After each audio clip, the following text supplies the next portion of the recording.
दोस्तों मार्केट में आपने आज थोड़ी सी मंदी का माहौल देखा, थोड़ा सा, बहुत ज्यादा नहीं। थोड़ा सा ऊपरी स्तर से नीचे आया है बस। लेकिन पिछले कुछ दिनों से एक चीज तो आप देख ही रहे हो कि एक अच्छी रिकवरी मार्केट में कहीं ना कहीं देखने को मिल रही है, इसमें तो कोई भी डाउट नहीं है। एक बेहतरीन तरीके से जो है मार्केट आपको रिकवर होता हुआ देखने को मिल रहा है।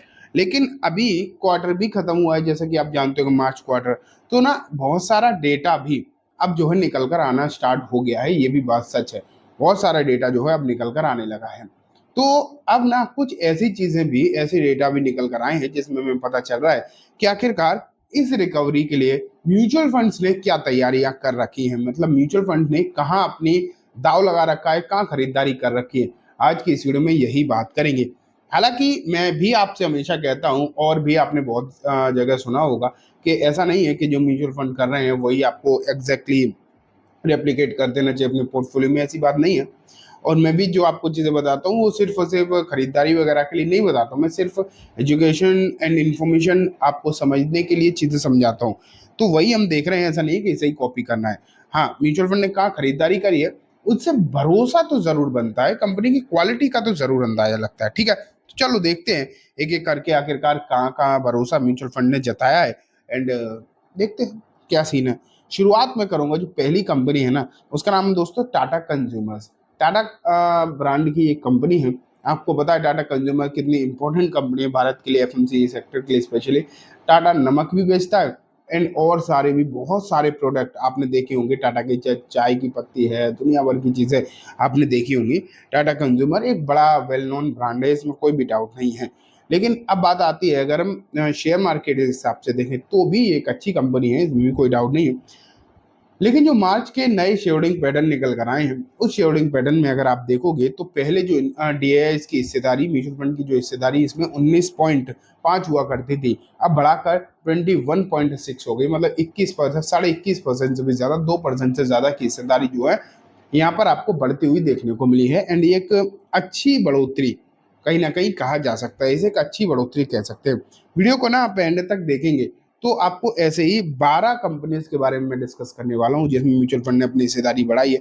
कितनी बढ़ाई है वो तो आपको मालूम पड़ेगा, लेकिन सब ना वेल नोन कंपनी है। ये भी आपको मालूम, कुछ छोटी कंपनी भी है लेकिन फंडामेंटली बहुत ज्यादा स्ट्रॉन्ग है। दूसरी पे अगर हम देखें, सरप्राइज हो जाओगे आप, आईएक्स का नाम आता है, इंडियन एनर्जी एक्सचेंज। ठीक है, एक समय पर तो इसके बारे में बहुत चर्चा हुआ करती थी।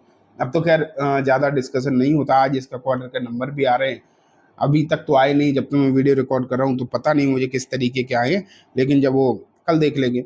लेकिन अगर हम यहाँ पर देखें तो यहाँ म्यूचुअल फंड की हिस्सेदारी जो ऑलरेडी अच्छी खासी है, 32.76% थी पहले, अब बढ़कर मार्च क्वार्टर में होगी 34.15। तो लगभग 2% के आसपास तो यहाँ भी इंक्रीमेंट हुआ है। अच्छी खरीदारी बढ़ती हुई दिखाई दे रही है आईएक्स में भी। ठीक है, लेकिन तीसरे नंबर पे आती है एक आईटी कंपनी, और एक ऐसी आईटी कंपनी जिसने बहुत दिनों से निराश ही किया है लोगों को। बहुत अच्छे रिटर्न तो बेसिकली अगर आप देखोगे तो इसने नहीं बना कर दिए हैं। एंड इसका नाम है हैप्पीएस्ट माइंड्स। हैप्पीएस्ट माइंड में अगर देखा जाए तो हिस्सेदारी अच्छी खासी बढ़ी है, ज्यादा बढ़ी है बेसिकली कंपेरेटिवली।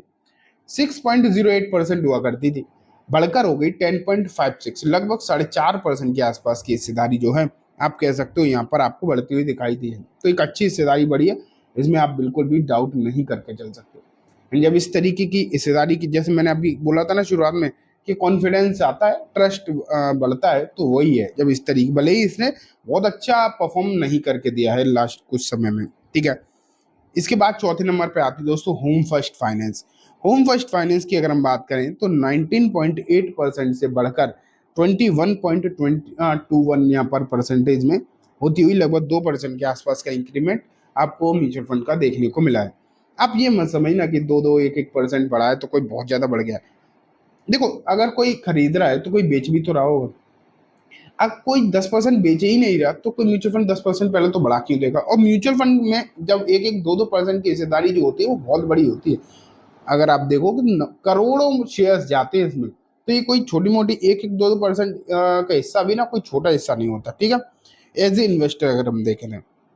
अब बात आती है डॉक्टर लाल पैथलैब। यहाँ भी ठीक ठाक हिस्सेदारी बढ़ी है, 12.8 से बढ़कर 15.79 हुई है अगर हम डीआईएस की हिस्सेदारी देखें, मतलब जिसे म्यूचुअल फंड बोलते हैं उससे देखें। ठीक है, इसके बाद आता है दोस्तों सोना बीएलडब्ल्यू।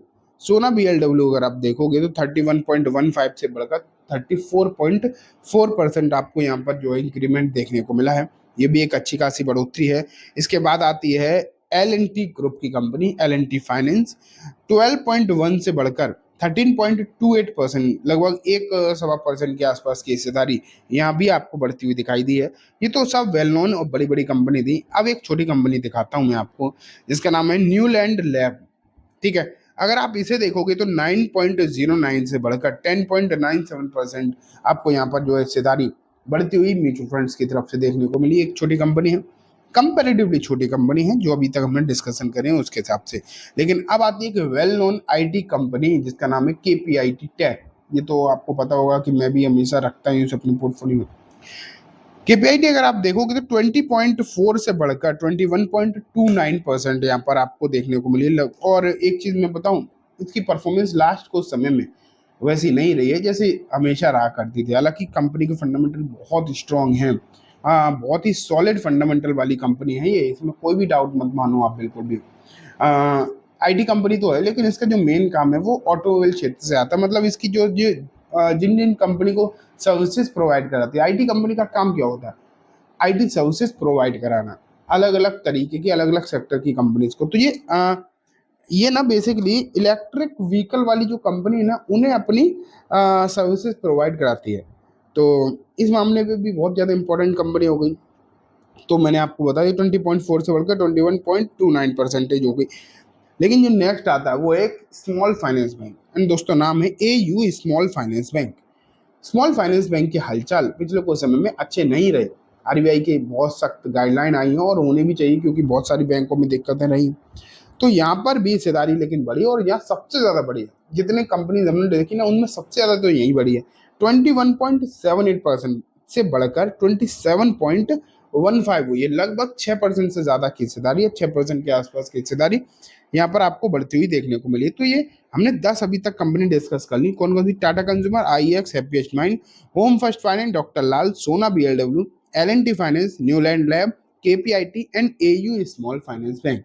ठीक है, ये 10 कंपनी हो गई। मैंने आपको ये भी बता दिया कितनी कितनी परसेंटेज यहाँ पर बढ़ी है। लेकिन जब 2 कंपनी जो मैं आपको बताने वाला हूँ ना, नाम अभी बताऊंगा, लेकिन आपको देता हूँ एक टास्क। मतलब मैं ये तो बता दूंगा इन दोनों में हिस्सेदारी बढ़ी है, लेकिन कितनी बढ़ी है वो आप मुझे कमेंट में बताएंगे चेक करके। ठीक है, कंपनी का नाम है 11वें नंबर की कंपनी है IDFC फर्स्ट बैंक, एंड 12वें नंबर की कंपनी है फेडरल बैंक। अब इन दोनों कंपनी का डेटा, मतलब किसमें कितनी हिस्सेदारी बढ़ी है वो आप मुझे चेक करके कमेंट में बताएंगे। ठीक है, तो चलो ये तो हो गई दोस्तों 12 कंपनी जिनमें म्यूचुअल फंड अपनी हिस्सेदारी को बढ़ाते हुए देखने को मिले। लेकिन मैं आपसे पहले भी बोल चुका हूँ कि म्यूचुअल फंड का बढ़ा देना कोई खरीदारी की गारंटी नहीं होती, क्योंकि वो भी इंसान है, हम भी इंसान है, गलती उनसे भी होती है। तो आप अगर खरीदारी कर रहे हो ना तो आप अपने हिसाब से करना है, ऐसा नहीं कि म्यूचुअल फंड ने जो किया वही हम करेंगे, ऐसी बात नहीं। ठीक है, तो चलो आज की वीडियो में दोस्तों इतना ही। वीडियो अच्छी लगी हो तो इसे लाइक जरूर करना, चैनल को भी जरूर सब्सक्राइब करके जाना, बेल आइकन भी दबाना जिससे कि जब भी मैं कोई नई वीडियो डालूं आपके पास नोटिफिकेशन भी आ जाए। Thank you.